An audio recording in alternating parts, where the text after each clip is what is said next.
The average hybrid buyer saves $1,400 a year in fuel. That sounds great, but they paid $4,800 more at the dealership. So they're already $3,400 in the hole on day one. By year 3, with maintenance factored in, a lot of those buyers haven't broken even yet. And the dealer? He got paid the moment you drove off the lot. Here's how every hybrid sales conversation goes. You walk into the showroom. The salesperson points to the window sticker, 45 miles per gallon combined. Then they show you the gas version, 32 miles per gallon. Then they do some quick mental math and tell you that at current gas prices, you will save hundreds of dollars every year. And that's technically true. Selectively true. The kind of true that leaves out the $4,000 to $6,000 you paid extra to get into that hybrid in the first place. The kind of true that doesn't mention what happens at mile 120,000 when the battery starts degrading. The kind of true that quietly skips over the interest you're financing on that larger loan amount. Today, we're going to close every one of those gaps. We're going to run 5 numbers: the purchase premium, the real fuel savings, the maintenance delta, the battery risk, and the depreciation curve. By the end of this video, you'll know whether a hybrid makes financial sense for you specifically.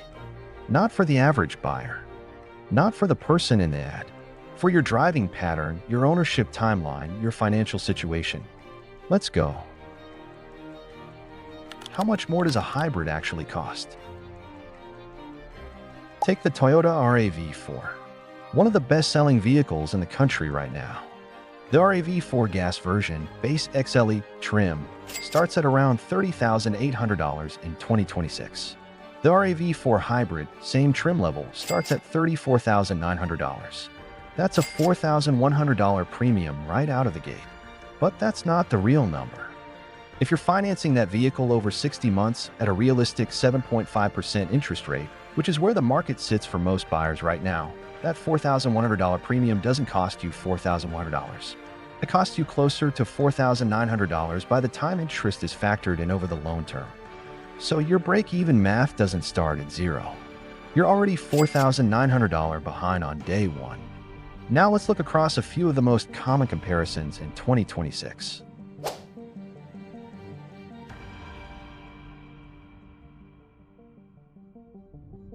Move into luxury. Say you're cross-shopping a BMW 5 Series against its hybrid variant, or evaluating a Lexus ES against the ES hybrid, and that premium spreads to $7,000 to $12,000 depending on configuration.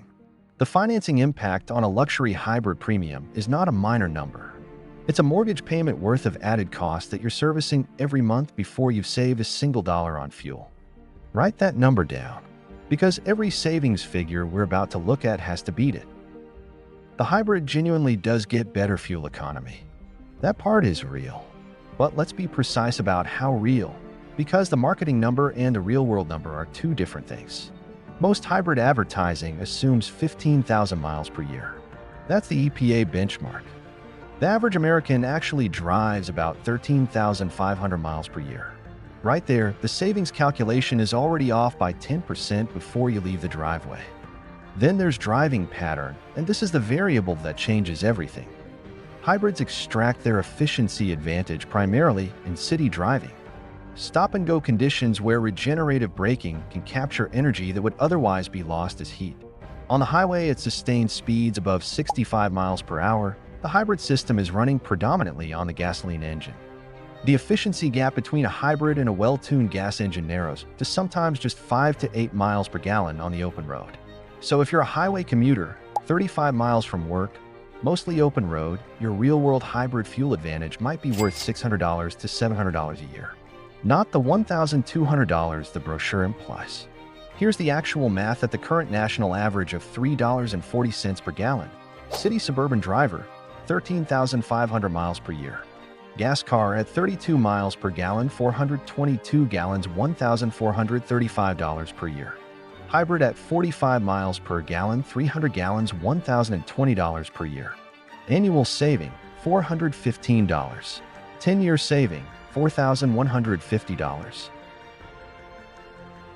Highway heavy driver, 13,500 miles per year. Gas car at 35 miles per gallon, 386 gallons, $1,312 per year. Hybrid at 40 miles per gallon, 338 gallons, $1,149 per year. Annual saving, $163. 10-year saving, $1,630. That highway number should stop you. If you're a highway-dominant driver, you're saving $163 a year on fuel. But you paid $4,900 more with financing for the car. You're looking at a 30-year break-even on fuel savings alone. That is not a typo. Now, the city driver number is more compelling. $415 a year in fuel savings against a $4,900 finance premium is roughly an 11.8-year break-even, again before we touch maintenance or battery risk. The advertised break-even math assumes best-case driving patterns, maximum mileage, and zero additional costs. Real-world break-even is considerably longer. And if gas prices drop, which has happened before and will happen again, that savings figure compresses further. The hybrid makes financial sense for city and suburban drivers with consistent stop-and-go conditions. If that's not your commute, the savings story unravels fast. Here's where hybrid marketing gets genuinely misleading. You'll hear, hybrids have lower maintenance costs because the electric motor reduces brake wear and engine strain. And that is true. Regenerative braking does extend brake life meaningfully, sometimes by 30 to 40%. That's a real benefit. But here's what the brochure skips. The high-voltage hybrid system requires specialized technicians. Most independent shops can't touch it. When you go outside routine maintenance, you're going to a dealership or a specialist, and that labor rate reflects it. According to RepairPal data, average annual maintenance for a non-hybrid mid-size sedan runs around $480. For hybrid mid-size sedans, you're looking at $560 to $590 per year, a $90 to $110 annual gap. That won't break the bank, but it moves the break-even needle in the wrong direction every year. The bigger concern is what happens when something in the hybrid system actually fails. A hybrid inverter failure on a Toyota, and Toyota runs one of the most reliable hybrid systems on the market, will cost you $1,200 to $2,200 out of warranty. A coolant pump for the battery thermal management system, $600 to $900. An electric water pump, $400 to $700. These aren't routine items, but they're not vanishingly rare either. And the further out of warranty you go, the more that specialized repair risk compounds. This is an area where brand matters enormously. Toyota and Honda have 20 years of hybrid reliability data behind them. Their systems are well understood, parts are available, and independent mechanics are increasingly capable of servicing them. A European luxury brand with a complex dual-clutch gearbox, integrated with a high-voltage system? That's a different risk calculus entirely. The engineering may be sophisticated, but sophistication and reliability are not the same word. Know what you're buying, know who can fix it, and know what it costs before you sign. Let's talk about the number no salesperson volunteers. The traction battery. A hybrid battery pack typically lasts 8 to 15 years depending on climate, charging habits, driving patterns, and the specific chemistry used. Toyota rates most of their nickel-metal hydride packs to 150,000 miles or 10 years. Newer lithium-ion systems and updated hybrid platforms can go longer, but they're also more expensive to replace when they don't. What does battery replacement actually cost in 2026?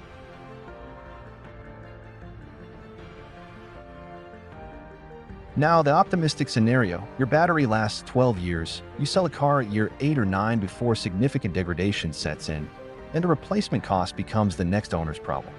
That's a legitimate strategy if you manage the ownership timeline correctly. But if you're buying a used hybrid outside of certified pre-owned warranty, or if you plan to keep the vehicle for 10 plus years, that battery cost is real money that belongs in your financial model, not as a worst-case footnote. Here's the framework I'd recommend.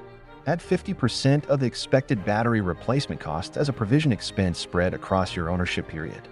A $5,000 battery provision at 50% spread over 10 years is $250 per year in expected cost. Not catastrophic, but it's a number the dealer will never put on the table, and it does move the total cost of ownership calculation meaningfully. For comparison, EV buyers face this risk at a larger scale. A Tesla Model 3 battery replacement currently exceeds $15,000 out of warranty.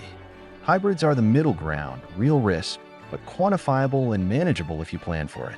Know the number. Price it in. Don't be surprised by it at mile 130,000. Everything we've covered matters. But if you want to identify the single biggest financial lever in the hybrid versus gas decision, it's not the fuel savings. It's not the maintenance delta. It's depreciation. Because depreciation is where money disappears quietly between purchase day and the day you trade in or sell. Historically, hybrids retained their value better than gas equivalents.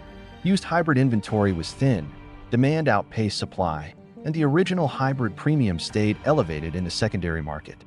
That was the 2021 to 2022 dynamic. In 2025 and into 2026, that picture has shifted. Used hybrid inventory has grown substantially. Rising interest rates have pushed buyers toward lower monthly payments.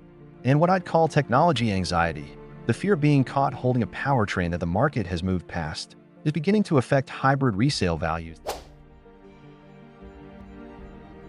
On a Toyota RAV4, the 7 percentage point retention advantage represents roughly $2,380 in additional retained value over 3 years.